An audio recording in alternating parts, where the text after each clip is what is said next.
गृह मंत्री ने कहा था कि पार्लियामेंट ने कहा 6 महीने के अंदर कोई ज्वाइन नहीं किया कश्मीर। फिर ये ग्रुप कौन है, कैसे आया ग्रुप, कहां से आया और क्यों हम लोग इस लाल किला ब्लास्ट पर देश एक ओवैसी की दो टूक बात और फतवा बोर्ड का साफ फैसला। आत्मघाती हमला इस्लाम में हराम, लेकिन नफरती चिंटुओं को कौन समझाए। आइए बताते हैं पूरी खबर।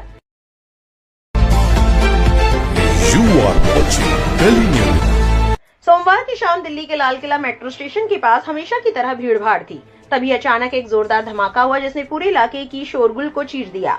एक कार में हुए धमाके में कम से कम 8 लोगों की मौत हो गई और 20 से ज्यादा लोग घायल हो गए। धमाका इतना बड़ा था कि पास की कई गाड़ियां लगभग पिघल गई और इसकी आवाज कई किलोमीटर दूर तक सुनी गई। पुलिस अभी ये पता लगा रही है कि धमाका किस वजह से हुआ, लेकिन दिल्ली के इतने सुरक्षित और भीड़ वाले इलाके में ऐसा हादसा होना लोगों के लिए बहुत हैरान करने वाला है।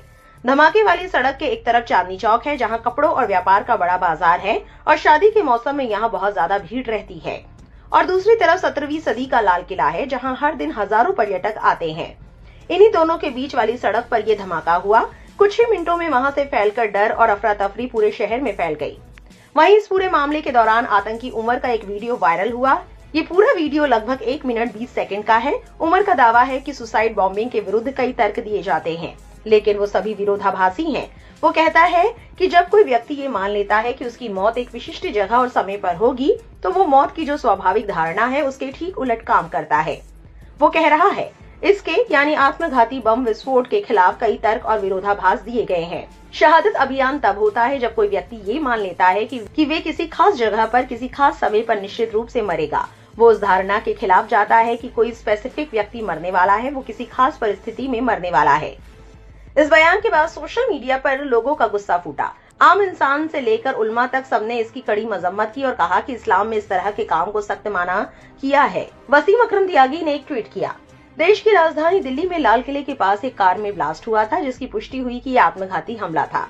इस आत्मघाती आतंकी हमले के खिलाफ ऑल इंडिया फतवा बोर्ड ने फतवा दिया है। फतवे के अनुसार बेगुनाह का कत्ल, आत्महत्या ये डबल गुनाह है, इसलिए आत्मघाती हमला इस्लाम में बिल्कुल जायज नहीं। जो आतंकवादी आत्मघाती हमले या निहत्थे बेगुनाह लोगों के कत्ल को इस्लाम से जोड़ रहे हैं, सभी आतंकी इस्लाम के दुश्मन है, अमन के दुश्मन है। #फतवा #Islam for Peace। उन्होंने ऑल इंडिया फतवा बोर्ड की तरफ से एक नोट भी शेयर किया है, जिसको हम आम जबान में समझाए तो कुछ इस तरह लिखा है। इस्लाम में खुदकुशी करना सख्त हराम है, यानी नाजायज है। किसी को भी अपनी जान लेने की इजाजत नहीं है। ये बहुत बड़ा गुनाह माना गया है। किसी को खुदकुशी करने पर मजबूर करना भी उतना ही बड़ा गुनाह है। अगर कोई इंसान किसी पर जुल्म करे, मारपीट करे, टॉर्चर करे, दबाव डाले या मानसिक परेशानियां दे और वो व्यक्ति मजबूर होकर